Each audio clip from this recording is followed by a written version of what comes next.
ஆட்டோகிராஃபில் வந்து இயக்குனருக்கு உதவி இயக்குனர்கள் பேசுனது மாதிரி நானும் ஒரு செயல்படாத உதவி இயக்குனராக உள்ளுக்குள்ளே இருந்தேன்.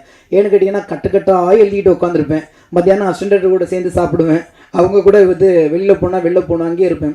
அப்படி எழுதி தான் வந்து இதில் வந்து ஒன்று வந்து பாவேஜ் எழுதியிருப்பார், ஒன்று அண்ணன் எழுதியிருப்பாங்க.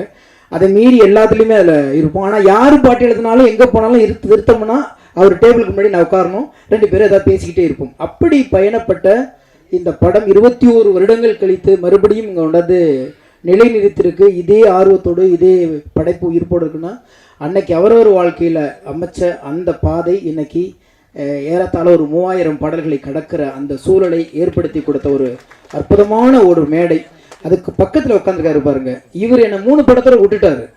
ஆனால் அவர் முதல் படத்துலேருந்து இந்த நிமிஷம் வரைக்கும் என்னை கைப்பிடிச்சு அழைச்சிட்டு போகிற அமீர் சாரோடைய எல்லா படத்துலையும் எல்லா படைப்புகளையும் நான் இருந்துட்டு இருக்கும்போது பார்த்தீங்கன்னா ஒரு காலகட்டத்துக்கு அப்புறம் என் ஊர் தஞ்சாவூருங்கிறத மறந்துட்டு மதுரைக்காரன் ஆக்கிட்டாங்க.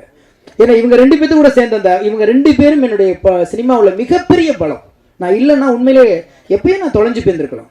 எங்கள் ஊர் டேட்ட இயக்குநர்கள் கூட நான் எழுதினது இல்லை. ஆனால் இவங்க 2 பேரும் என்னவோ தெரியல 2 பக்கம் கைப்பிடிச்சு தூக்கிட்டு போய் இன்னைக்கு நான் பேசப்படுற பாடல்கள் ஒரு 10 பாட்டு எழுதிங்கன்னா அத்தனை பாட்டு அவங்க 2 பேர்த்து படத்துல எழுதினதாக தான் இருக்கும். அப்பேற்பட்ட களத்தை அமைத்து கொடுத்துட்டு இன்னைக்கு வந்து இந்த களத்தை கொடுத்துருக்காங்க.